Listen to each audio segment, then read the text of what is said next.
তো তোমালোকৰ যিটো ৰাজনীতি আৰু অৰ্থনীতি বিজ্ঞান যিটো নতুন কিতাপ আছে ইয়াৰে তোমালোকৰ যিটো 2 নম্বৰ চেপ্টাৰ আছে অৰ্থনীতি বিজ্ঞানৰ যে অৰ্থনৈতিক উন্নয়ন এইটো নতুন কিতাপত ইনক্লুড কৰিছে। গতিকে আজিৰ এইটো ভিডিঅ'ত মই তোমালোকক এই গোটেইখিনি চেপ্টাৰ এক্সপ্লেইন কৰিম। ইয়াৰ নেক্সট পাৰ্টত মই তোমালোকক যিখিনি অনুশীলনী কুৱেশ্যন আনচাৰ আছে সেইখিনি আলোচনা কৰিম। ইয়াৰ আগতে মই তোমালোকক চেপ্টাৰটো ভালদৰে বুজাই লওঁ এক্সপ্লেইন কৰি। গতিকে তোমালোকে ভিডিঅ'টো প্ৰথমৰ পৰা শেষলৈ চাই থাকিব। তো চোৱা চেপ্টাৰটো হ'ল যে অৰ্থনৈতিক উন্নয়ন। ইয়াতে মূল মুখ্য আলোচনাৰ বিষয়সমূহ হ'ল যে অৰ্থনৈতিক বিকাশ, যে অৰ্থনৈতিক বিকাশ কেনেদৰে হ'ব আৰু উন্নয়ন। তো যদি পাৰ্টটো তোমালোকে ফাৰ্ষ্ট বুজি ল'ব লাগিব যে অৰ্থনৈতিক উন্নয়ন মানে অৰ্থ যোগ নৈতিক উন্নয়ন, মানে টকা পইচাৰ কেনেকে উন্নয়ন কৰিব পাৰি ইয়াৰ কথা ইয়াতে আলোচনা কৰা হৈছে। তো অৰ্থনৈতিক বিকাশ আৰু উন্নয়ন, ইয়াৰ পিছত আলোচনা কৰা হ'ব মানৱ উন্নয়ন, ইয়াৰ পিছত অৰ্থনৈতিক আৰু গণতান্ত্ৰিক পৰিকল্পনা আৰু ভাৰতবৰ্ষৰ অৰ্থনৈতিক পৰিকল্পনাসমূহ, নেক্সট উদাৰীকৰণ, ব্যক্তিগতকৰণ আৰু বিশ্বায়ন, এইখিনি আলোচনা কৰা হ'ব। নেক্সট অৰ্থনৈতিক সংস্কাৰ আৰু বহনক্ষম উন্নয়ন, একেবাৰে শেষত সেউজ অৰ্থনীতিৰ বিষয়ে আলোচনা কৰা হ'ব। ঠিক আছে। তো ফাৰ্ষ্ট আমি আলোচনা কৰিম চোৱা যে অৰ্থনৈতিক বিকাশ অৰ্থাৎ ইকনমিক গ্ৰোথ। চোৱা অৰ্থনৈতিক বিকাশ বা প্ৰসাৰতা, অৰ্থনৈতিক উন্নয়ন আৰু মানৱ উন্নয়ন এই ধাৰণাসমূহৰ অৰ্থ একে নহয়। ধাৰণাসমূহৰ মাজত পাৰ্থক্য আছে।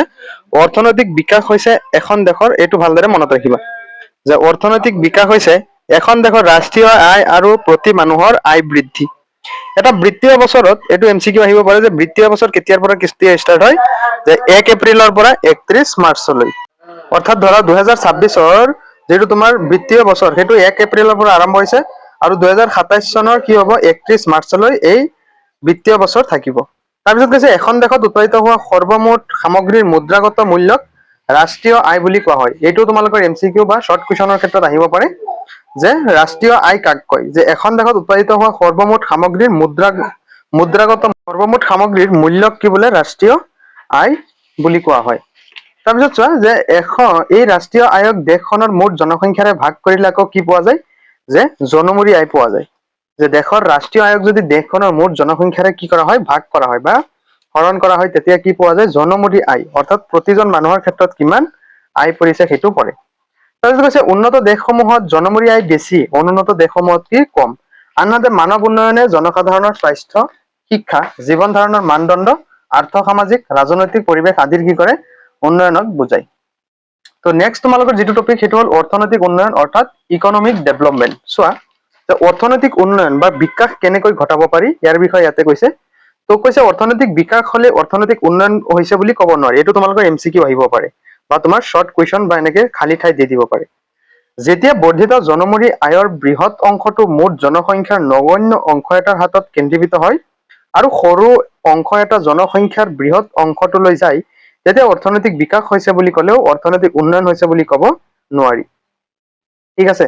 অৰ্থাৎ জাতীয় আয় বৃদ্ধিৰ ফলত ধনী আৰু দুখীয়া শ্ৰেণীৰ মাজত ব্যৱধান বৃদ্ধি হলে অৰ্থনৈতিক বিকাশৰ ফলত এচাম লোকহে উপকৃত হ'ব আৰু অধিকাংশ লোকে বিকাশৰ সুফলৰ পৰা বঞ্চিত হ'ব লাগিব। জাতীয় আয় যদি বৃদ্ধি হয় তেতিয়া ধনী কি হ'ব, ধনীয়ে হৈ থাকিব আৰু যিখিনি দুখীয়া, দুখীয়া হৈ থাকিব। যি অৰ্থনৈতিক বিকাশৰ প্ৰক্ৰিয়াত জাতীয় আয় বৃদ্ধিকে অধিক গুৰুত্ব দিয়া হয় আৰু আয় বিতৰণৰ প্ৰসংগ গুৰুত্ব নাপায়। য'ত অৰ্থনৈতিক বিকাশৰ প্ৰক্ৰিয়া কি হয়, জাতীয় আয় বৃদ্ধিক বেছি গুৰুত্ব দিয়ে আৰু আয় বিতৰণৰ প্ৰসংগ গুৰুত্ব নাপায়, সেই বিকাশে প্ৰকৃততে অৰ্থনৈতিক উন্নয়ন নুবুজায়। এইটো তোমালোকে চিন দি ল'বা। যি অৰ্থনৈতিক বিকাশৰ প্ৰক্ৰিয়াত জাতীয় আয় বৃদ্ধিকেই অধিক গুৰুত্ব দিয়া হয় আৰু আয় বিতৰণৰ প্ৰসংগক গুৰুত্ব নাপায়, সেই বিকাশে প্ৰকৃততে কি বোলে অৰ্থনৈতিক উন্নয়ন নুবুজায়। তাৰপিছত চোৱা অৰ্থনৈতিক বিকাশৰ অৰ্থ সীমিত, অৰ্থনৈতিক উন্নয়নৰ অৰ্থ বহল। অৰ্থনৈতিক বিকাশ হলে অৰ্থনৈতিক উন্নয়ন হৈছে বুলি ক'ব নোৱাৰি, কিন্তু অৰ্থনৈতিক উন্নয়ন হ'ব লাগিলে অৰ্থনৈতিক বিকাশ হ'ব লাগিব। মানে অৰ্থনৈতিক বিকাশ হলে অৰ্থনৈতিক উন্নয়নটো নহয়, কিন্তু অৰ্থনৈতিক উন্নয়ন হলে কি হ'ব, অৰ্থনৈতিক বিকাশ হ'ব। অৰ্থনৈতিক বিকাশ অৰ্থনৈতিক উন্নয়নৰ মাত্ৰ এটা কি অংশ, মানে অৰ্থনৈতিক বিকাশটো অৰ্থনৈতিক উন্নয়নৰ এটা কি অংশ। তাৰপিছত কৈছে চোৱা আয় বিতৰণৰ প্ৰসংগটোৰ উপৰি আন কাৰণতো জনমূৰি আয় দেশ এখনৰ অৰ্থনৈতিক উন্নয়নৰ নিৰ্ভৰযোগ্য সূচক হ'ব নোৱাৰে। জাতীয় উৎপাদন বৃদ্ধি যদি বিলাসৰ সামগ্ৰী, নিচাযুক্ত সামগ্ৰীৰ পৰিমাণ বৃদ্ধি হোৱাৰ বাবে হৈছে, অথচ নিত্য ব্যৱহাৰ্য সামগ্ৰী বৃদ্ধি হোৱাৰ বাবে নহয়, তেনেহলে সেই বৃদ্ধি অৰ্থনৈতিক উন্নয়ন হ'ব নোৱাৰে। ঠিক সেইদৰে উৎপাদন বৃদ্ধি হোৱাৰ লগে লগে প্ৰাকৃতিক সম্পদৰাজি যদি যধিমতে ব্যৱহাৰ কৰা হয়, তো তাৰপিছত চোৱা যে ঠিক সেইদৰে উৎপাদন বৃদ্ধি হোৱাৰ লগে লগে প্ৰাকৃতিক সম্পদৰাজি যদি যধে মধে ব্যৱহাৰ কৰা হৈছে আৰু তাৰ ফলস্বৰূপে পৰিৱেশ দূষিত হৈছে আৰু দূষিত পৰিৱেশ জনস্বাস্থ্যৰ প্ৰতি ভাবুকি কঢ়িয়াই আনিছে, তেনেহলে তেনে অৰ্থনৈতিক বিকাশ, অৰ্থনৈতিক উন্নয়ন হ'ব নোৱাৰে। এতিয়া ধৰা কিছুমান কাৰ্যত কি কৰে যে তোমাৰ ৰাস্তা ঘাট বনাবৰ কাৰণে বা অভাৰব্ৰিজ বনাবলৈ কি কৰে, গছ গছনিবোৰ কাটি দিয়ে। তো গছ গছনিবোৰ কাটি দিয়াৰ ফলত কি হয়, মানুহৰ অসুবিধা হয়। মানুহৰ অসুবিধা হৈ যদিহে কিবা এটা উন্নয়ন হৈছে, ধৰা মানুহৰ কিবা এটা সুবিধা হৈছে, তেনে অৰ্থনৈতিক বিকাশক কি অৰ্থনৈতিক উন্নয়ন বুলিব নোৱাৰি বা হ'ব নোৱাৰে। ঠিক আছে। তদুপৰি সা সামগ্ৰীৰ উৎপাদনৰ পৰিমাণ বৃদ্ধি নোহোৱাকৈও জাতীয় আয় কি হ'ব পাৰে, বৃদ্ধি হ'ব পাৰে। সা সামগ্ৰীৰ উৎপাদন পৰিমাণ যদি বৃদ্ধি নহয়, তথাপিও কিন্তু কি হ'ব পাৰে, জাতীয় আয় বৃদ্ধি হ'ব পাৰে। যেতিয়া সামগ্ৰীৰ মূল্য বৃদ্ধি হয়, যেতিয়া কি হয়, বস্তুবোৰৰ দাম বৃদ্ধি হয়, মূল্য বৃদ্ধি মানে কি, দাম বাঢ়ি যায়, তেতিয়া একেখিনি সামগ্ৰীৰ মুদ্ৰাগত মূল্য অধিক হ'ব আৰু জাতীয় আয় বৃদ্ধি হোৱাটো সূচাব। কিন্তু ই অৰ্থনৈতিক উন্নয়নৰ কথা নুসূচায়। ঠিক আছে। তো এতিয়া চোৱা নেক্সট, যে মানৱ উন্নয়ন অৰ্থাৎ হিউমেন ডেভেলপমেণ্ট। তো চোৱা, অৰ্থনৈতিক উন্নয়নৰ মাপকাঠি হিচাপে কেৱল সৰ্বমুঠ ৰাষ্ট্ৰীয় আয় গ্ৰহণযোগ্য নহয়, ইয়াৰ বিকল্প হিচাপে উন্নয়ন সূচনাংক নিৰ্ধাৰণ কৰা হৈছে। 1990 চনত প্ৰথমখন মানৱ উন্নয়ন প্ৰতিবেদন প্ৰকাশ কৰা হয় ৰাষ্ট্ৰসংঘৰ। এইটো তোমালোকৰ MCQ আহিব পাৰে, যে কিমান চনত মানৱ উন্নয়ন প্ৰতিবেদন প্ৰকাশ কৰা হয়। কিমান চনত, যে 1990 চনত মানৱ উন্নয়ন প্ৰতিবেদন কি কৰা হৈছিল, প্ৰকাশ কৰা হৈছিল। ঠিক আছে। চ' তাৰপিছত চোৱা, যে এই ৰাষ্ট্ৰসংঘৰ উন্নয়ন কাৰ্যসূচীৰ অন্তৰ্গত এই প্ৰতিবেদন প্ৰতি বছৰে কি কৰা হয়, প্ৰকাশ কৰা হয়। যে ইউনাইটেড নেশ্যনছ ডেভেলপমেণ্ট প্ৰগ্ৰাম অৰ্থাৎ UNDP প্ৰতি বছৰে কি কৰে, ৰাষ্ট্ৰসংঘই উন্মোচন কৰে বা প্ৰকাশ কৰে। এই প্ৰতিবেদনত মানৱ উন্নয়নৰ তিনিটা সূচক উল্লেখ কৰা হৈছে। কুৱেশ্যন আহিব পাৰে যে মানৱ উন্নয়নৰ তিনিটা সূচক কি? এক হৈছে যে প্ৰত্যাশিত আয়ুস, শিক্ষা আৰু জীৱন যাত্ৰাৰ মান। প্ৰত্যাশিত আয়ুস মানে ভালদৰে যাতে, আয়ুস মানে কি, মানে তোমাৰ বাচি থকাৰ আয়ুস, তাৰপিছত শিক্ষা আৰু জীৱন যাত্ৰাৰ মান। তাৰপিছত চোৱা, যে জন্মৰ সময়ত শিশু কিমান বছৰলৈ জীয়াই থাকিব বুলি যি আশা কৰা যায়, সেইটোৱে হৈছে প্ৰত্যাশিত আয়ুস। এইটো তোমালোকৰ কুৱেশ্যন আহিব পাৰে, যে প্ৰত্যাশিত আয়ুস মানে কি, যে জন্মৰ সময়ত শিশু এটা জন্ম হৈছে, সেই সময়তে কিমান বছৰলৈ জীয়াই থাকিব বুলি যি আশা কৰা হয়, সেইটোকে প্ৰত্যাশিত আয়ুস বুলি কোৱা হয়। কোনোবাই যদি কয় যে 80 বছৰ বাচি থাকিব, বা কোনোবাই যদি কয় 60 বছৰ বাচি থাকিব, তেতিয়াহ'লে সেইটো কি বুলি কোৱা হয়, প্ৰত্যাশিত আয়ুস বুলি কোৱা হয়। তাৰপিছত চোৱা, এই আয়ুসৰ গড় হিচাপ উলিওৱা হয়। উন্নত দেশত এই আয়ুস বেছি আৰু অনুন্নত দেশত কি হ'ব, কম হ'ব।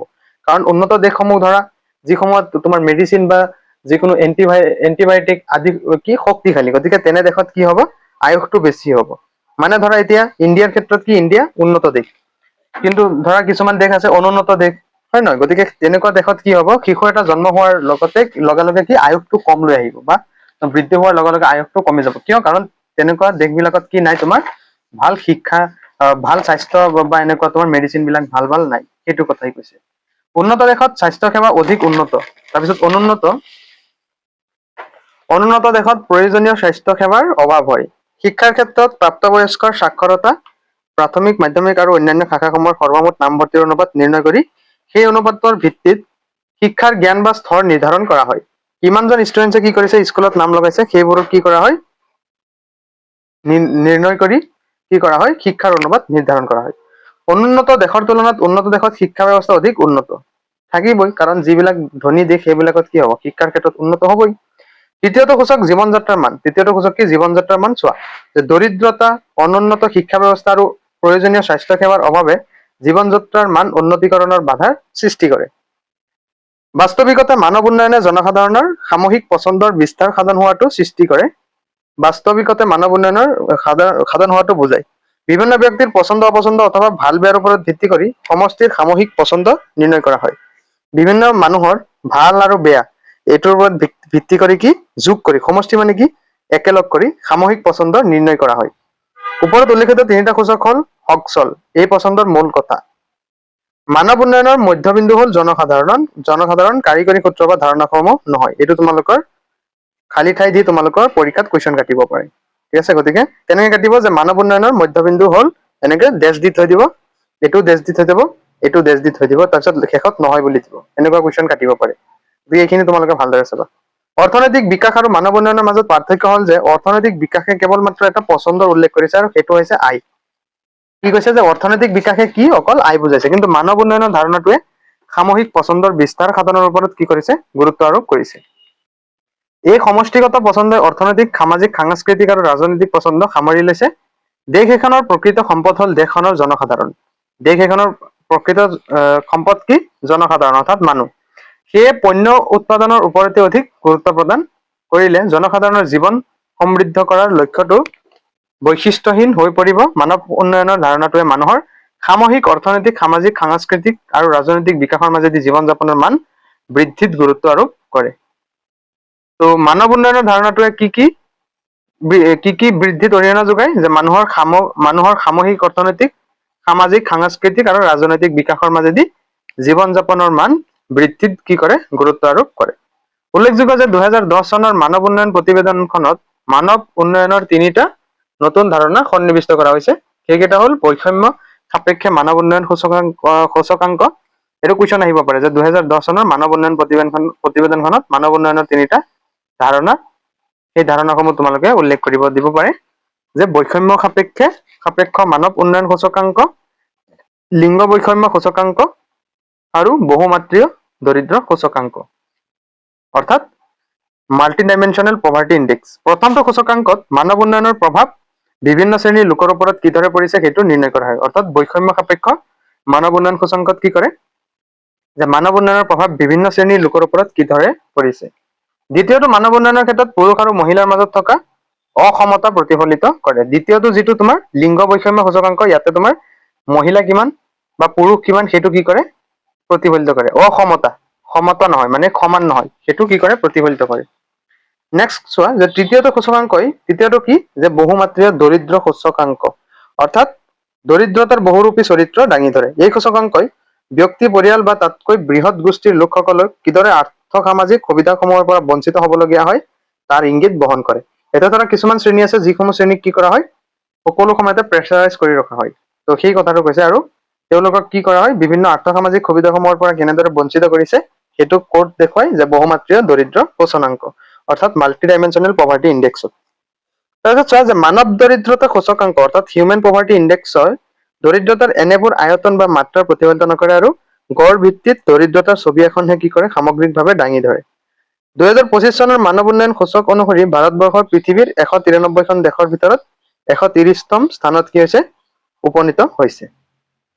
তো ইয়াৰে চোৱা য়েলো কালাৰৰ ভিতৰত থকা কিছুমান টেবুলত এইটো কিন্তু ইম্পৰ্টেণ্ট আছে। কি কৈছে? HDI অৰ্থাৎ হিউমেন ডেভেলপমেণ্ট ইণ্ডেক্স।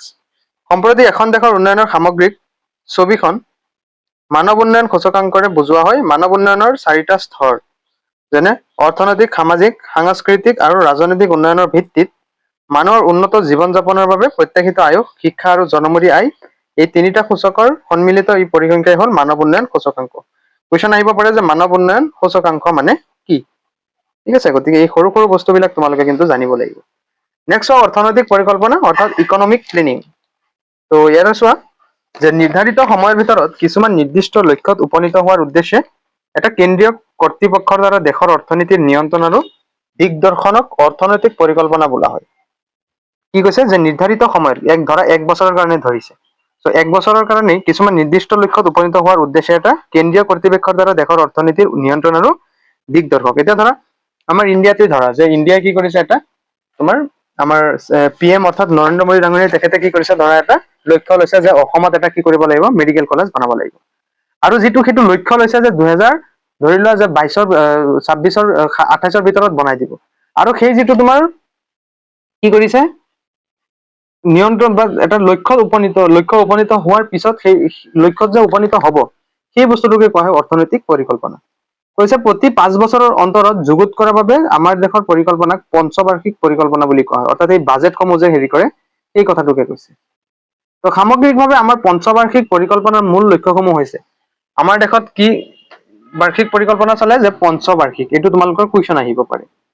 ঠিক আছে, যে পঞ্চবাৰ্ষিক পৰিকল্পনাৰ মূল লক্ষ্যসমূহ কি কি? যে অৰ্থনৈতিক উন্নয়নৰ গতি বঢ়োৱা, এইখিনি শিকিবা। 1 নম্বৰ হ'ল অৰ্থনৈতিক উন্নয়নৰ গতি বঢ়োৱা অৰ্থাৎ কেনেদৰে মানুহ কি কৰিব পাৰিব? টকা পইচা বেছি ইনকাম কৰিব পাৰিব, ধনী হ'ব পাৰিব, সেই কথাটো। আৰ্থ সামাজিক বৈষম্য দূৰ কৰা অৰ্থাৎ আৰ্থ সামাজিক কিছুমান ধৰা কাষ্ট চিষ্টেমৰ কিছুমান হেৰি আছে, সেইবিলাকক কি কৰিব দিছে? যে বৈষম্য দূৰ কৰিব দিছে। তাৰপিছত দৰিদ্ৰতা নিৰ্মূল কৰা অৰ্থাৎ মানুহ যাতে দুখীয়াৰ পৰা কি কৰিব পাৰে? বাচিব পাৰে, সেই কথাটো ইয়াতে কৈছে। তাৰপিছত কি কৈছে? যে নিয়োগৰ সুবিধাসমূহ বৃদ্ধি কৰা। নিয়োগ মানে কি? ধৰা চাকৰি বাকৰি বা কিছুমান এনেকুৱা কথা কৈছে, সেইসমূহৰ কি কৰা? পোষ্ট বৃদ্ধি কৰা বা মানুহ কেনেদৰে চাকৰিয়াল বেছি হ'ব পাৰিব বা টকা পইচা ইনকাম কৰিব পাৰিব সেই কথাটো কৈছে। নেক্সট কৈছে আঞ্চলিক বৈষম্য আঁতৰ কৰা বা কিছুমান তুচ্ছ তাচ্ছিল্য কৰা কিছুমান মানুহক ধৰা হেৰি কৰে সেই বস্তুবিলাক কি কৰিব দিছে আঁতৰ কৰিব দিছে। তেতিয়াহে মানুহৰ কি হ'ব অৰ্থনৈতিক পৰিকল্পনাৰ কি হ'ব বৃদ্ধি হ'ব। সুষম উন্নয়ন সুনিশ্চিত কৰা, সুষম উন্নয়ন সুনিশ্চিত কৰা যাতে সহজতে যাতে মানুহে পইচা হেৰি কৰিব পাৰে সেইটোৰ কথা কৈছে, ইনকাম কৰিব পাৰে সেই কথাটোকে ইয়াতে কৈছে। পৰিৱেশ দূষণ ৰোধ কৰা অৰ্থাৎ যাতে পৰিৱেশটো প্ৰদূষণ নহয়, পৰিৱেশ প্ৰদূষণ নহলেতো মানুহৰ কি হ'ব ইনকাম হ'ব, ধৰা খেতি বাতি কৰিব সেই কথাটোকে ইয়াতে কৈছে। তাৰপিছত আত্মনিৰ্ভৰশীলতা অৰ্জন কৰা অৰ্থাৎ যাতে নিজে কিবা এটা কৰি ল'ব পাৰে বা ধৰা আত্মনিৰ্ভৰশীলতা মানে কি নিজে নিজৰ ওপৰত ভৰিৰ ওপৰত থিয় দিয়া। এতিয়া ধৰা চৰকাৰৰ ওপৰতো তুমি কি নহ'ব, চৰকাৰৰ ওপৰততো তুমি জোৰ বান্ধিলে নহ'ব, তুমি নিজে কি কৰিব লাগিব কিবা এটা ইনকাম কৰিব জানিব লাগিব, সেইটোক কৈছে যে আত্মনিৰ্ভৰশীলতা অৰ্জন কৰা। তাৰপিছত চোৱা প্ৰথম পৰিকল্পনাৰ আৰম্ভণিৰ পৰা দ্বাদশ পৰিকল্পনালৈকে পৰিকল্পনাৰ লক্ষ্যসমূহ কি কৰা হয় নিৰ্ধাৰণ কৰা হয়। সেই অনুসৰি বিনিয়োগৰ কৌশল উদ্ভাৱন কৰা, বিনিয়োগৰ বাবে সম্পদ আহৰণৰ উপায়সমূহ নিৰ্ধাৰণ কৰা আৰু কাৰ্যকৰী হোৱা আঁচনিসমূহৰ নিয়মীয়া পুনৰীক্ষণ আৰু মূল্যায়ন কৰা এই সকলো কাৰ্য সম্পাদনৰ দায়িত্ব ভাৰতবৰ্ষৰ পৰিকল্পনা আয়োগৰ আছিল। ঠিক আছে, এই বস্তুটো তোমালোকে ভালদৰে চাবা। এতিয়া চোৱা নেক্সট আমি পঢ়িম যে ভাৰতবৰ্ষৰ পঞ্চবাৰ্ষিক পৰিকল্পনাৰ এখন তালিকা ইয়াতে দাঙি ধৰিছে যে প্ৰথম পৰিকল্পনা কিমান চনত হৈছিল যে 1951 চনৰ তোমাৰ 31 মাৰ্চ 1956 চনত প্ৰথম পৰিকল্পনা হৈছিল। ঠিক আছে, তো এতিয়া কোনটো পৰিকল্পনা চলি আছে চোৱা যে দ্বাদশ যিটো সেইটো গ'লগে, দ্বাদশটো গ'লগে যে 2012 পৰা 2017লৈকে। এতিয়া পঞ্চবাৰ্ষিক চলি আছে, পঞ্চবাৰ্ষিক মানে তোমাৰ এই 2025ৰ পিছৰ পৰা। ঠিক আছে, তো দ্য মোষ্ট ইম্পৰ্টেণ্ট তোমাৰ এই চেপ্টাৰটোত আটাইতকৈ বেছি ইম্পৰ্টেণ্টটো হ'ল তোমাৰ নীতি আয়োগ। এই নীতি আয়োগৰ পৰা তোমালোকৰ যিকোনো এটা কুৱেশ্যন হাফ ইয়াৰলিতে হওক বা তোমাৰ বছৰেকীয়া পৰীক্ষাতে হয় ইয়াৰে পৰা তোমালোকৰ আহিবই। গতিকে তোমালোকে কি কৰিবা এই নীতি আয়োগটো তোমালোকে ভালদৰে চাই ল'বা। তো চোৱাচোন ইয়াতে যে 2014 চনত গঠিত নতুন কেন্দ্ৰীয় চৰকাৰে পৰিকল্পনা আয়োগৰ ঠাইত আগতে আছিল কি পৰিকল্পনা আয়োগ, আৰু সেইটো পৰিকল্পনা আয়োগটো 2014 চনত কি কৰিছে নৰেন্দ্ৰ মোদী চৰকাৰ অহাৰ পিছত কেন্দ্ৰত ইয়াৰে নীতি নাম দিছে নীতি আয়োগ। আৰু এইটো তোমালোকৰ মোষ্ট ইম্পৰ্টেণ্ট কুৱেশ্যন। ঠিক আছে, যে নীতি আয়োগ কিমান চনত গঠন হৈছিল যে 2014 চনত, আৰু নীতি আয়োগ আগতে কি নামেৰে জনাজাত যে পৰিকল্পনা আয়োগ, পৰিকল্পনা আয়োগ আছিল আৰু এতিয়া কি হৈছে নীতি আয়োগ হৈছে। তাৰপিছত চোৱা যে নীতি আয়োগ হৈছে ভাৰতবৰ্ষৰ ৰূপান্তৰণৰ বাবে ৰাষ্ট্ৰীয় প্ৰতিষ্ঠান অৰ্থাৎ national institution for transforming India Aayog for NITI. প্ৰধানমন্ত্ৰীয়ে 2014 চনত দেশবাসীক উদ্দেশ্য কৰি স্বাধীনতা দিৱসৰ ভাষণত এই সিদ্ধান্ত ঘোষণা কৰিছিল, আৰু 2015 চনৰ 1 জানুৱাৰীৰ দিনা পৰিকল্পনা আয়োগৰ ঠাইত নীতি আয়োগ গঠন কৰা হ'ল বুলি ঘোষণা কৰা হৈছিল। মানে প্ৰস্তাৱ দিছিল 2014 চনত, চৰকাৰ গঠন হোৱাৰ লগে লগে প্ৰস্তাৱ দিছিল, কিন্তু সেইটো কাৰ্যকৰী হৈছিল কিমান চনত 2015 চনৰ 1 জানুৱাৰীৰ দিনা এই পৰিকল্পনা আয়োগৰ ঠাইত নীতি আয়োগ কি কৰিছিল অফিচিয়েলি হ'ল বুলি ঘোষণা কৰিছিল বা ডিক্লেয়াৰ কৰিছিল। তাৰপিছত চোৱা 8 ফেব্ৰুৱাৰী 2015 চনৰ দিনা নীতি আয়োগৰ প্ৰথম বৈঠক দিল্লীত অনুষ্ঠিত হৈছিল, আৰু নীতি আয়োগৰ অধ্যক্ষ কোন প্ৰধানমন্ত্ৰী। তোমালোকৰ এইটো MCQ আহিবই হাফ ইয়াৰলি বা তোমালোকৰ বছৰেকীয়া পৰীক্ষাত হ'লেও এই প্ৰধানমন্ত্ৰী বা তোমাৰ নীতি আয়োগৰ অধ্যক্ষ কোন সেইটো পৰীক্ষাত আহিবই।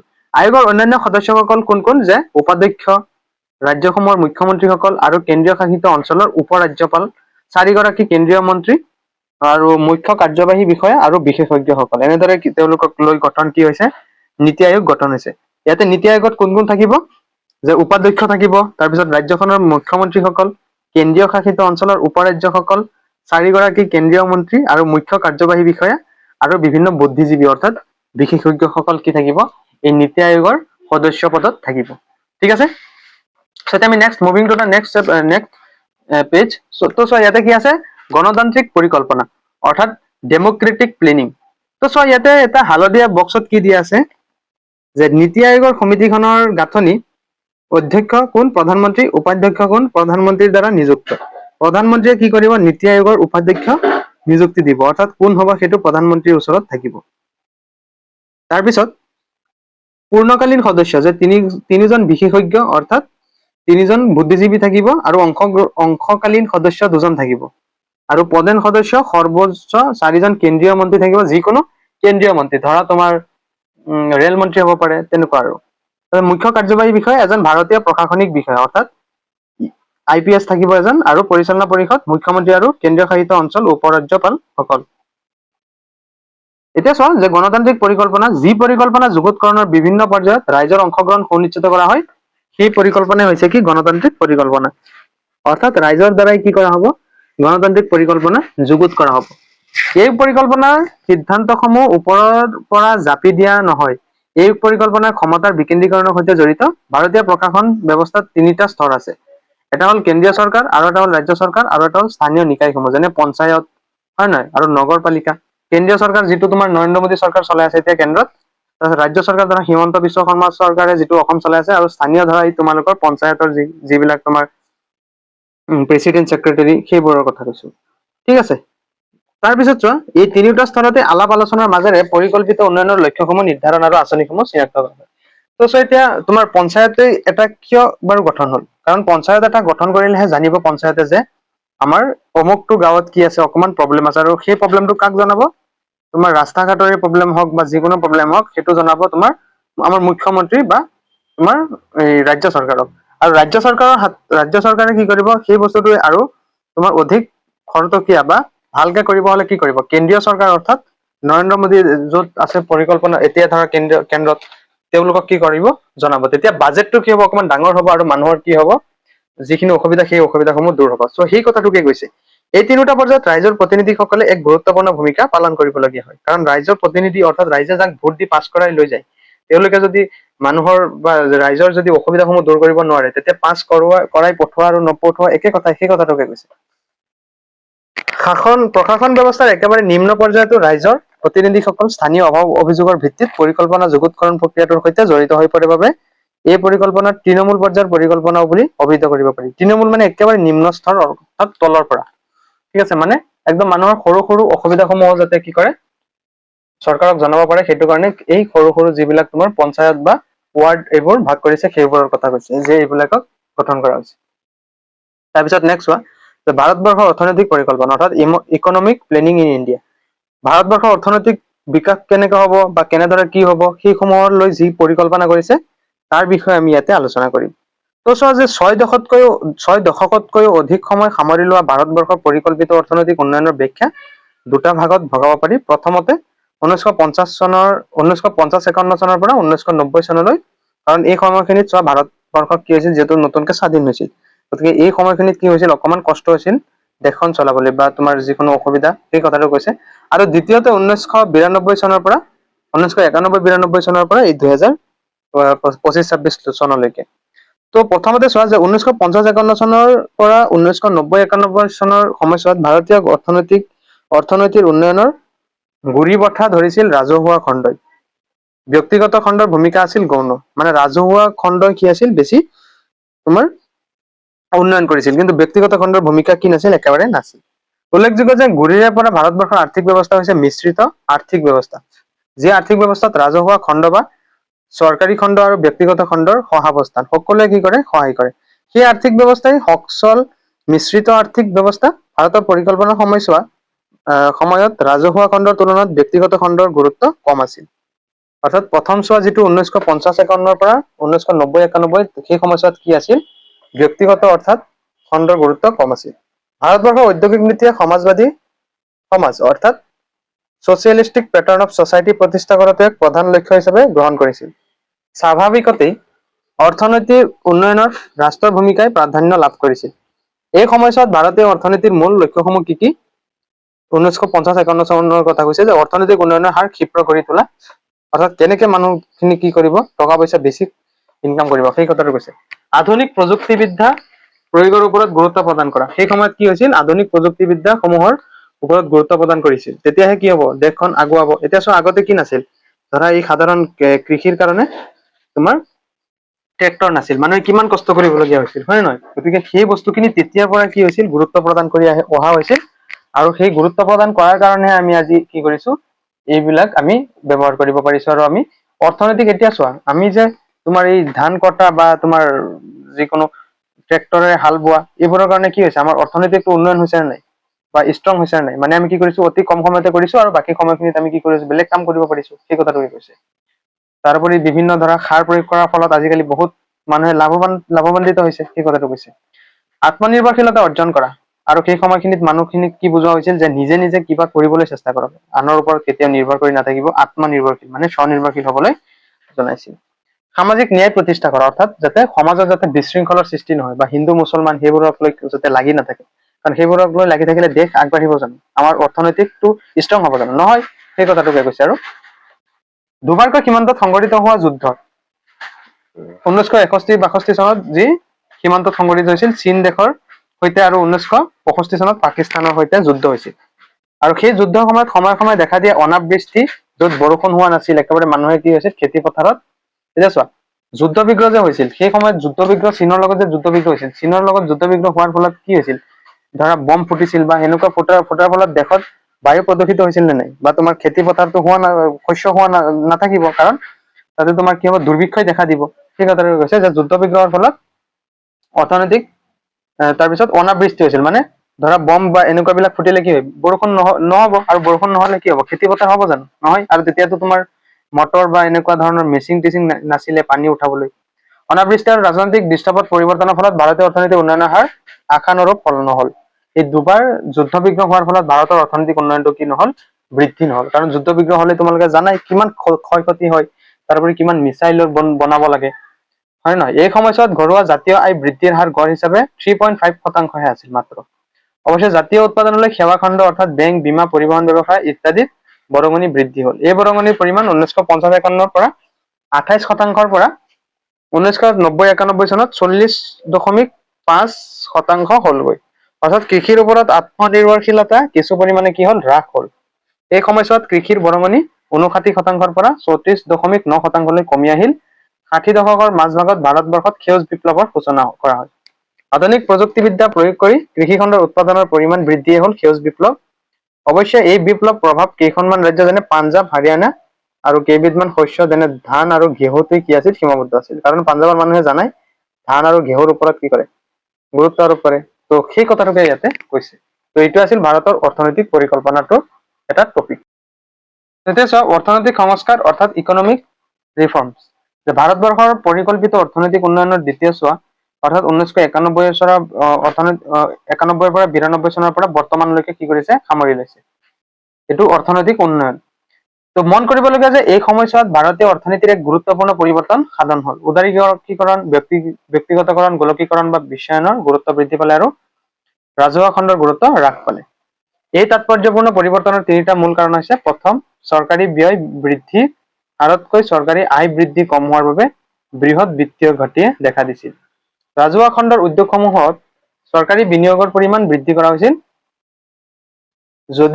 যদিও তেনে ভালেমান উদ্যোগে লোকচান ভৰিবলগীয়া হৈছিল। 1990 চনৰ মাৰ্চ মাহত 244টা ৰাজহুৱা খণ্ডৰ লোকচান ভৰা উদ্যোগৰ ভিতৰত 58টাই কি হৈছিল, ৰুগ্ন হৈ পৰিছিল, একেবাৰে ধ্বংস হৈ গৈছিল। তাৰপিছত দ্বিতীয়তে, প্ৰধানকৈ সীমিত উৎপাদনৰ ফলত সৃষ্টি হোৱা মুদ্ৰাস্ফীতি বা সা সামগ্ৰীৰ নেৰানেপেৰা মূল্য বৃদ্ধিয়ে বিশেষকৈ সমাজৰ দুৰ্বল শ্ৰেণীৰ লোকক বাৰুকৈয়ে কি কৰিছিল, জুৰুলা কৰিছিল। তৃতীয়তে, 1990 পৰা 91 চনত ভাৰতবৰ্ষৰ বৈদেশিক বাণিজ্যৰ ছবিখন ভয়াৱহ হৈ পৰিছিল, আৰু নিম্নগামী ভাৰতীয় অৰ্থনীতিলৈ বিদেশৰ মূলধন অহাটো কমি গৈছিল। আনহাতে ভাৰতীয় অৰ্থনীতিৰ মূলধনৰ বহিৰ্গমন হৈছিল। ফলস্বৰূপে ভাৰতবৰ্ষৰ বৈদেশিক বাণিজ্যৰ ঘাটিৰ পৰিমাণ উদ্বেগজনক হৈ পৰিছিল। এনে এক দুৰ্যোগপূৰ্ণ সময়ত বিশ্ব বেংকেও পৰামৰ্শ আগবঢ়ালে যে ভাৰতীয় অৰ্থনীতিৰ গাঁথনিমূলক পৰিৱৰ্তন হ'ব লাগে। এনে এক পটভূমিতে সেই সময়ত PV নৰসিংহ ৰাও নেতৃত্বাধীন কেন্দ্ৰীয় চৰকাৰে অৰ্থনৈতিক সংস্কাৰ কাৰ্যসূচী কি কৰিলে, প্ৰৱৰ্তন কৰিলে। এই কাৰ্যসূচীয়ে উদাৰীকৰণ, ব্যক্তিগতকৰণ, গোলকীয়কৰণ বা বিশ্বায়নৰ কাৰ্যসূচী কি কৰিছিল, উদগনি যোগাইছিল। তো নেক্সট চোৱা, অৰ্থনৈতিক সংস্কাৰৰ মূল অংশ হিচাপে যিবোৰ কাৰ্যসূচী এতিয়ালৈ চৰকাৰে গ্ৰহণ কৰিছে, সেইবোৰৰ পৰা কিছু সুফল পোৱা নাই বুলি ক'লেও ভুল কৰা নহ'ব। প্ৰথম, অৰ্থনৈতিক উন্নয়নৰ হাৰ বৃদ্ধি হৈছে।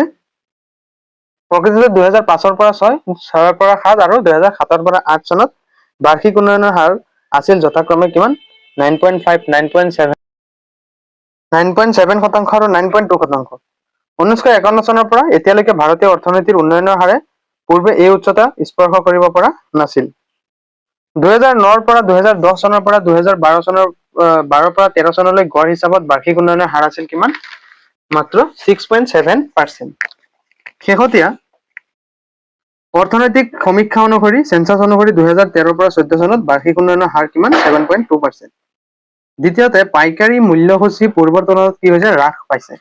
অৱশ্যে খুচুৰা মূল্যসূচী সেই একে হাৰত কি কমি অহা নাই। তাৰপিছত চোৱা যে তৃতীয়তে ভাৰতবৰ্ষৰ কেন্দ্ৰীয় বেংক ৰিজাৰ্ভ বেংকত জমা হোৱা বৈদেশিক বিনিয়োগযোগ্য মুদ্ৰাৰ পৰিমাণ বৃদ্ধি হৈছে। এই পৰিমাণ বৰ্তমান 328.7 বিলিয়ন অৰ্থাৎ 1 মিলিয়নত কিমান 100 কোটি থাকে কিমান হৈছে যে 328 বিলিয়ন ডলাৰ হৈছে। এই জমাৰ পৰিমাণে ভাৰতবৰ্ষৰ অহা 7 মাহৰ আমদানিৰ মূল্য সামৰি ল'ব। অৰ্থাৎ 7 মাহলৈকে কি কৰিব পাৰিব গোটেই ভাৰতৰ মানুহে খাই থাকিব পাৰিব। উল্লেখযোগ্য যে 1990 পৰা 91 চনৰ ৰিজাৰ্ভ বেংকত জমা থকা এনে মুদ্ৰা মাত্ৰ 15 দিনৰ আমদানিৰ বাবে কি আছিল যথেষ্ট আছিল। মাত্ৰ 15 দিনৰ বাবে চাইছেনে। কিন্তু এতিয়া কিমান 7 মাহৰ কাৰণে আছে। আগতে কিমান আছিল 15 দিনৰ বাবে। সেই কথাটো কি কৈছে। নেক্সট চোৱা অৰ্থনৈতিক সংস্কাৰৰ কাৰ্যসূচীয়ে কেতবোৰ সমস্যাৰ সৃষ্টি নকৰাকৈ থকা নাই। প্ৰথমতে অৰ্থনৈতিক সংস্কাৰৰ কি সমস্যাসমূহ কি প্ৰথমতে যে এই সংস্কাৰ নীতিয়ে প্ৰতিযোগিতাৰ প্ৰসাৰ আৰু তীব্ৰতা দুয়োটাই বৃদ্ধি কৰিছে। অৰ্থনৈতিক সংস্কাৰে কি কৰিছে প্ৰতিযোগিতাৰ প্ৰসাৰ আৰু তীব্ৰতা বৃদ্ধি কৰিছে। বিভিন্ন ধৰণৰ সা সামগ্ৰী বজাৰলৈ আহিব ধৰিছে। এই প্ৰতিযোগিতা সুস্থ হ'ব লাগিলে জনসাধাৰণৰ ক্ৰয় ক্ষমতাৰ পৰিমাণ কি হ'ব লাগিব বৃদ্ধি পাব লাগিব। দ্বিতীয়তে পণ্যৰ প্ৰতি অত্যাধিক আসক্তিয়ে ভোগবাদী অৰ্থনীতিৰ সৃষ্টি কৰিলে কি নৈতিকতাৰ প্ৰতি এক কি হ'ব ভাবুকি হ'ব। তৃতীয়তে গ্লবেলাইজেশ্যনৰ ফলত দেশখনে বা সমূহ জনসাধাৰণে নিজৰ পৰিচয় হেৰুৱাব নালাগিব। চতুৰ্থতে বজাৰ কেন্দ্ৰিক অৰ্থনীতিয়ে যাতে দৰিদ্ৰসকলক বঞ্চিত কৰিব নোৱাৰে সেইটো কি কৰিব লাগিব নিশ্চিত কৰিবলৈ সুপ্ৰশাসন ব্যৱস্থা এটা বাহাল থকাটো প্ৰয়োজনীয়। ইতিমধ্যে বেংকত হিচাপ খোলাৰ অৰ্থাৎ বেংক খোলাৰ যি সহজ ব্যৱস্থা প্ৰৱৰ্তন হৈছে তাৰ ফলত বহু সংখ্যক ভাৰতীয় নাগৰিক বেংকৰ আওতাৰ ভিতৰলৈ আহিব পাৰিছে। এনে ব্যৱস্থাত বিত্তীয় অন্তৰ্ভুক্তিকৰণৰ প্ৰক্ৰিয়াটো কি কৰিছে ত্বৰান্বিত কৰিব পাৰিব। তো ধৰা কিছুমান মানুহৰ কি কৰিছে এতিয়া গোটেই মানুহবিলাকে কি সকলোৰে সৰু ডাঙৰ সকলোৰে কি আছে নিৰ্দিষ্ট বেংক একাউণ্ট আছে। চ' সেই কথাটোকে কৈছে। অন্তৰ্ভুক্তিকৰণ হ'ল এটা প্ৰক্ৰিয়া য'ত অৰ্থনৈতিক উন্নয়নৰ সুফলবোৰৰ পৰা সমাজৰ কোনো শ্ৰেণীৰ লোক যাতে বাহিৰত নাথাকে সেইটো সুনিশ্চিত কৰা। অন্তৰ্ভুক্তিকৰণ হ'ল এনে এটা প্ৰক্ৰিয়া যাৰ ফলত কি কৰিব পাৰে অৰ্থনৈতিক উন্নয়নৰ যিসমূহ ভাল দিশ সেই ভাল দিশসমূহ সমাজৰ আটাইয়ে যাতে কি কৰিব পাৰে সেইটোৰ বেনিফিটটো উঠাব পাৰে সেই কথাটোকে কৈছে। নেক্সট এতিয়া চোৱা এটা ইম্পৰ্টেণ্ট টপিক সেইটো হ'ল উদাৰীকৰণ অৰ্থাৎ লিবাৰেলাইজেশ্যন। দেশৰ আৰ্থিক ব্যৱস্থাৰ ওপৰত থকা ৰাষ্ট্ৰৰ নিয়ন্ত্ৰণৰ শিথিলীকৰণ হ'ল উদাৰীকৰণ। মানে দেশৰ আৰ্থিক ব্যৱস্থাৰ ওপৰত থকা ৰাষ্ট্ৰৰ নিয়ন্ত্ৰণৰ শিথিলকৰণ হ'ল উদাৰীকৰণ। অৰ্থাৎ দেশখনত কিমান টকা পইচা বা কিমান টকা ক'ত খৰচ কৰিব লাগিব সেইটোৰ যি নিয়ন্ত্ৰণ কেন্দ্ৰীয় চৰকাৰৰ হাতত থাকে তাকে উদাৰীকৰণ অৰ্থাৎ লিবাৰেলাইজেশ্যন বুলি কোৱা হয়। 1991 চনৰ পূৰ্বে ঔদ্যোগিক খণ্ড বিত্তীয় খণ্ড বৈদেশিক খণ্ডৰ মুদ্ৰা আহৰণ আৰু ব্যৱহাৰ বাণিজ্য আৰু বিনিয়োগ ক্ষেত্ৰত ৰাষ্ট্ৰই এক গুৰুত্বপূৰ্ণ ভূমিকা পালন কৰিছিল। অনুজ্ঞাপত্ৰ নীতিয়ে অৰ্থাৎ অনুজ্ঞাপত্ৰ মানে কি লাইচেন্স নীতিয়ে উদ্যোগ জগতত ৰাষ্ট্ৰীয় নিয়ন্ত্ৰণ সুনিশ্চিত কৰিছিল। অৰ্থনৈতিক সংস্কাৰ কাৰ্যসূচী ৰূপায়ণ কৰাৰ পাছত সুৰা চিগাৰেট বিপদজনক ৰাসায়নিক দ্ৰব্য ঔদ্যোগিক বিস্ফোৰক বৈদ্যুতিক সা সৰঞ্জাম ঔষধ আদি কেইবিধমান দ্ৰব্যৰ বাহিৰে বাকীসকলৰ ক্ষেত্ৰত নিয়ন্ত্ৰণ তুলি দিয়া হ'ল। প্ৰতিৰক্ষা মানে হ'ল পুলিচ আণৱিক শক্তি উৎপাদন আৰু ৰেল পৰিবহন ব্যৱস্থা ৰাজহুৱা খণ্ডৰ বাবে এতিয়াও সংৰক্ষিত হৈ আছে। এতিয়াও কি এই ৰেল বা এইসমূহ কি পাব্লিকৰ কাৰণে কি হৈ আছে এতিয়াও খোলা মঞ্চত আছে সেই কথাটোকে ইয়াতে উল্লেখ কৰিছে। তাৰপিছত চোৱা ব্যৱসায়িক বেংক বিনিয়োগ বেংক অংশপত্ৰৰ বজাৰ আৰু বৈদেশিক বিনিময়যোগ্য মুদ্ৰাৰ বজাৰৰ সমষ্টিয়ে হ'ল বিত্তীয় খণ্ড। হয় নহয় বিত্তীয় খণ্ড মানে তোমাৰ যিমানবিলাক তোমাৰ ব্যৱসায়িক বেংক আছে বিনিয়োগ বেংক তাৰপিছত যিমানখিনি অংশপত্ৰৰ বজাৰ আছে ধৰা কিছুমান বজাৰ আছে নহয় যিবোৰৰ পৰা চৰকাৰে কি কৰে কৰ লাভ কৰে তেনেবিলাক কৈছে। আৰু বৈদেশিক বিনিময়যোগ্য মুদ্ৰাৰ বজাৰৰ সমষ্টি বিত্তীয় খণ্ড। উদাৰীকৰণ নীতি এই খণ্ডলৈও বিস্তৃত হৈছে। ইয়াৰ ফলস্বৰূপে ভাৰতীয় বেংক খণ্ডলৈ বৈদেশিক বেংকৰ কি কৰিছে আগমনত অনুমতি দিয়া হৈছে। তাৰপিছত চোৱা ব্যক্তিগতকৰণ অৰ্থাৎ প্ৰাইভেটাইজেশ্যন অৰ্থাৎ চৰকাৰী নিয়ন্ত্ৰণৰ ব্যৱস্থাপনাৰ অধীনত থকা প্ৰতিষ্ঠানসমূহ বেচৰকাৰী খণ্ডলৈ মুকলি কৰি দিয়া নীতিয়ে হ'ল ব্যক্তিগতকৰণ। অৰ্থাৎ ধৰা কিছুমান এই ধৰা তোমাৰ আদানী কিছুমান গ্ৰুপ আছে ন এতিয়া, বা মুকেশ আম্বানীৰ গ্ৰুপ, সেইবিলাক মুকেশ আম্বানীৰ নিৰ্দিষ্ট এটা জিঅ' কোম্পানী আছে আৰু সেইটোকে কোৱা হয় প্ৰাইভেটাইজেশ্যন অৰ্থাৎ ব্যক্তিগতকৰণ।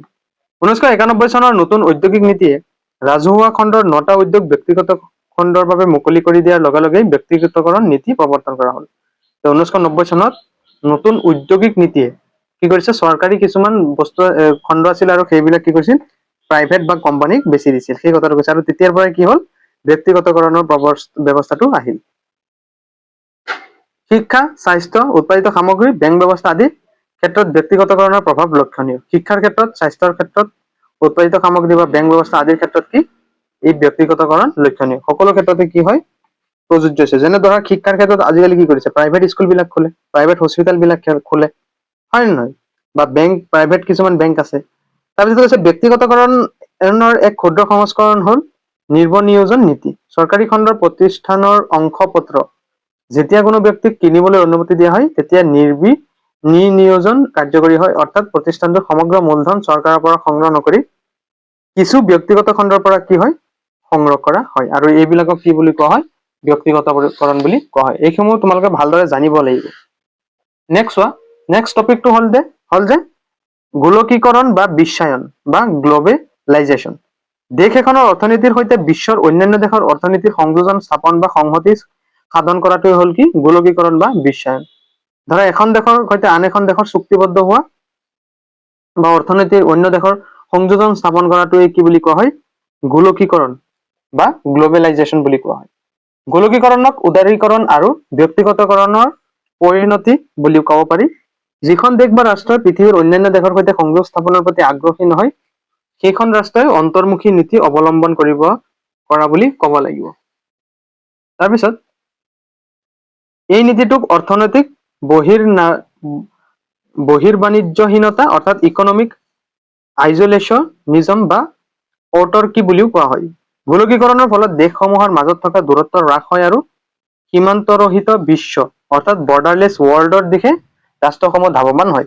এতিয়া ধৰা ইণ্ডিয়া আৰু তোমাৰ এই ধৰা এই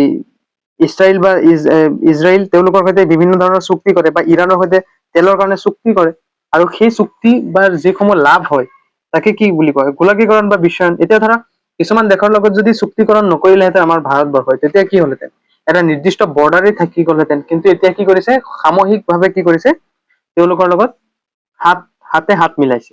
মানে কি কৰিছে ইয়াতে কৈছে যে গোলকীকৰণ দেশসমূহৰ মাজত কি কৰে দূৰত্ব হ্ৰাস হয় আৰু সীমান্তৰহিত বিশ্ব অৰ্থাৎ বৰ্ডাৰলেছ ৱৰ্ল্ডৰ দিশে ৰাষ্ট্ৰসমূহ কি কৰে ধাৱমান হয়। মানে ধৰা সকলো দেশতেতো সকলো বস্তু নাপাব পাৰে ন, কিছুমান দেশত কিছুমান নিৰ্দিষ্ট বস্তুৰ অভাৱ হ'ব পাৰে, আৰু সেই অভাৱ ৰাষ্ট্ৰৰ মানুহখিনিক অভাৱ পূৰ কৰিবলৈ কি কৰে অন্য দেশৰ পৰা সেইসমূহ কি কৰে আমদানি কৰে। ঠিক আছে। তাৰপিছত চোৱা যে প্ৰযুক্তিবিদ্যাৰ বিশেষকৈ ইন্টাৰনেটৰ ক্ৰমবৰ্ধমান ব্যৱহাৰে গোলকীকৰণৰ প্ৰক্ৰিয়া অধিক খৰতকীয়া কৰি তুলিছে। যিকোনো দেশত যিকোনো বিপদ আপদে হওক ফাৰ্ষ্ট তোমালোকে কি কৰ পৰা পোৱা যে ইন্টাৰনেটৰ পৰাই কি কৰা হয় সেই নিউজসমূহ কি কৰা হয় পোৱা যায়। তাৰ কৈছে বহিৰ্মুখিতাই প্ৰতিযোগিতাৰ বাতাবৰণ সৃষ্টি কৰে। এই বাতাবৰণত গ্ৰাহক আৰু উৎপাদক এই দুয়োটা শ্ৰেণী লাভৱান হয়। গোলকীকৰণৰ পৰা ৰাষ্ট্ৰীয় স্বাৰ্থৰ প্ৰতি ভাবুকি আহিব নালাগিব। গোলকীকৰণৰ প্ৰক্ৰিয়াত সোমাই পৰি কোনো দেশে নিজৰ অৰ্থনৈতিক ক্ষমতাৰ লগতে ভাষা সাহিত্য সংস্কৃতি বিসৰ্জন দিয়াটো বাঞ্ছনীয় হ'ব নোৱাৰে। মানে ধৰক কিছুমান দেশৰ লগত যেনিবা চুক্তি কৰিলেই, কিন্তু সেই দেশৰ লগত চুক্তি কৰাৰ মানে এইটো নবজায় যে দেশৰ গোটেই মানুহখিনিক কি কৰিছে বেছি দিছে বা তেওঁলোকৰ সংস্কৃতিক অসন্মান কৰিছে, তেনেকুৱা একো কথা নাই। কাৰণ প্ৰত্যেকটো দেশৰ লগতে যেনে ধৰা তোমাৰ ওচৰীয়া চুবুৰীয়া মানুহৰ লগত কি মিলা প্ৰীতিৰে থাকা ন, ত সেই কথাটোকে কৈছে যে ওচৰ চুবুৰীয়া ৰাষ্ট্ৰসমূহৰ লগত কি কৰিব মিলা প্ৰীতি বা এনেকুৱা সম্পৰ্ক ভাল ৰখাটো বাঞ্ছনীয়। তেতিয়াহে কিছুমান সৰু সুৰা যিখিনি অসুবিধা হয় সেইসমূহ সেই ওচৰৰ দেশৰ পৰা বা আমদানি বা এনেকুৱা মিলা প্ৰীতিৰে আমদানি ৰপ্তানি চলি থাকে, আৰু সেইটোৱে কি কৰে দেশখনৰ তোমাৰ ডেভেলপমেন্টটো এটা ভাল সীমাত যায়। ৰাষ্ট্ৰীয় স্বাৰ্থ অক্ষুণ্ণ ৰাখি গোলকীকৰণৰ সুফলবোৰ লাভ কৰিব পৰা যায়, সেই কথাটোকে ইয়াতে কৈছে। তাৰপিছত চোৱা নেক্সট টপিকটো হৈছে যে বহনক্ষম উন্নয়ন অৰ্থাৎ ছাষ্টেইনেবল ডেভেলপমেন্ট। বৰ্তমান সময়ত আৰ্থিক বৃদ্ধি কৰিবলৈ দেশসমূহৰ মাজত আৰম্ভ হোৱা প্ৰতিযোগিতাই পৰিৱেশৰ ওপৰত বেয়া প্ৰভাৱ পেলাইছে। কাৰণ কিছুমান দেশে কি কৰিছে, ডাঙৰ ডাঙৰ ইণ্ডাষ্ট্ৰি দিছে আৰু পৰিৱেশৰ কথা একদম নাভাবে, হয় নহয়? ফলত কি হৈছে, দেশসমূহৰ মাজত কি হৈছে, আৰ্থিক ব্যৱস্থা বৃদ্ধি পাইছে কিন্তু পৰিৱেশৰ ওপৰত কি কৰিছে, বৰ বেয়াকে প্ৰভাৱ পেলাইছে। সেই কথাটোকে ইয়াতে কৈছে। তাৰপিছত নেক্সট চোৱা, নেক্সট কৈছে পৰিৱেশৰ দুৰ্বলতাৰ ফলত পৃথিৱীৰ অস্তিত্বৰ বাবে হুমকি সৃষ্টি হৈছে। এতিয়া ধৰা এই পৃথিৱীৰ তাপমাত্ৰা প্ৰতিটো দশকত বৃদ্ধি পাই আছে, হয় নহয়? এতিয়া চোৱা জুন মাহ চলিছেহে কিন্তু গৰমৰ প্ৰকট চাইছে নাই কিমান, সেই কথাটোকে কৈছে। তাৰপিছত চোৱা, আৰ্থিক উন্নয়ন আৰু বৃদ্ধিৰ বেয়া প্ৰভাৱৰ পৰা পৰিৱেশক সুৰক্ষা দিয়াৰ উদ্দেশ্যে 1987 চনত ব্ৰুনলেণ্ড কমিশনে অবিৰত বা বহনক্ষম উন্নয়নৰ ধাৰণা আগবঢ়াইছিল। এই কমিশনক বিশ্ব পৰিৱেশ আৰু উন্নয়ন কমিশন হিচাপে জনাজাত। কমিশনৰ মতে বহনক্ষম উন্নয়ন হৈছে এনে উন্নয়ন যি বৰ্তমানৰ প্ৰয়োজনবোৰ পূৰণ কৰে কিন্তু ভৱিষ্যতৰ প্ৰজন্মৰ নিজৰ প্ৰয়োজন পূৰণ কৰা কি কৰে, ক্ষমতা বিঘ্নিত নকৰে। মানে এনেকুৱাকে কৰিব লাগিব যাতে ভৱিষ্যত প্ৰজন্মই যাতে আমি কৰা কামৰ বাবে কি নহয়, ভুক্তভোগী নহয় বা ভুগিব নালাগে। কাৰণ এতিয়া কিছুমান কি কৰে, ইণ্ডাষ্ট্ৰি বনাবৰ কাৰণে হেজাৰ হেজাৰ বা কোটি কোটি গছ কাটি দিয়ে, বা এটা সাধাৰণ ফ্লাইঅভাৰ বনাবলৈ কি কৰে 100 বা 200 এনেদৰে গছ কাটি দিয়ে। গতিকে ভৱিষ্যত প্ৰজন্মৰ কাৰণে সেইখিনি কি হৈছে, ভাবুকি স্বৰূপ হৈছে। কাৰণ এতিয়াৰ প্ৰজন্মৰ কাৰণে যিহেতু সেইবিলাক কি হৈছে, সুবিধা হ'ব, কিন্তু ভৱিষ্যত প্ৰজন্মই সেইখিনি ভুগিব লাগিব নাই। কাৰণ তোমালোকে চোৱা যে আজিকালি কিমান তাপৰ মাত্ৰা বৃদ্ধি হৈছে, সেইসমূহ ভৱিষ্যত প্ৰজন্মই ভুগিব লাগিব নিশ্চয়। সেই কথাটো কৈছে যে ডেভেলপমেণ্ট কৰক, কিন্তু ডেভেলপমেণ্টে যাতে ভৱিষ্যত প্ৰজন্মক কি নকৰে, ক্ষতিসাধন নকৰে। নেক্সট চোৱা যে সেউজ অৰ্থনীতি অৰ্থাৎ গ্ৰীণ ইকনমি। এখন অৰ্থনীতি যাৰ লক্ষ্য হৈছে পৰিৱেশৰ প্ৰতি থকা ভাবুকি দূৰ কৰা আৰু পৰিৱেশ সমস্যাৰ ব্যৱস্থাৰ সমস্যাসমূহৰ বহনক্ষমতা লাভ কৰা উন্নয়ন সেউজ অৰ্থনীতি হিচাপে জনাজাত। এইটো তোমালোকে চাবা। আৰু সেউজ অৰ্থাৎ গ্ৰীণ ইকনমিটো হ'ল বেষ্ট, সেই কথাটোকে কৈছে। তো এই চেপ্টাৰটো এইখিনি আলোচনা কৰা হৈছিল। ইয়াৰ নেক্সট ক্লাছত মই তোমালোকক কি কৰিম, অনুশীলনী যিমানখিনি কুৱেশ্যন এনচাৰ আছে গোটেইখিনি আলোচনা কৰিম। গতিকে তোমালোকে ভিডিঅ'টো লাইক কৰি আমাৰ এই সেৱা পাঠশালা ইউটিউব চেনেল ছাবস্ক্ৰাইব কৰি ল'বা। আৰু নেক্সট ভিডিঅ'ৰ বাবে তোমালোকে ভিডিঅ' ডেছক্ৰিপশ্যন চেক কৰিবা, বা এটা প্লেলিষ্ট আছে ক্লাছ 10 ছ'চিয়েল চায়েন্স বুলি, তাতে তোমালোকে আটাইখিনি ক্লাছ পাই যাবা। ঠিক আছে, গতিকে আজিলৈ আহিছো। তোমালোকে ভালদৰে পঢ়ি থাকিবা আৰু নেক্সট ভিডিঅ'ৰ বাবে ৱেইট কৰা, আৰু ভিডিঅ'টো লাইক কৰি থৈ দিবা। নেক্সট ভিডিঅ' তোমালোকে ভিডিঅ' ডেছক্ৰিপশ্যনত চোৱা, তাতে আছে। গতিকে আজিলৈ আহিছো, বাই বাই, টেক কেয়াৰ।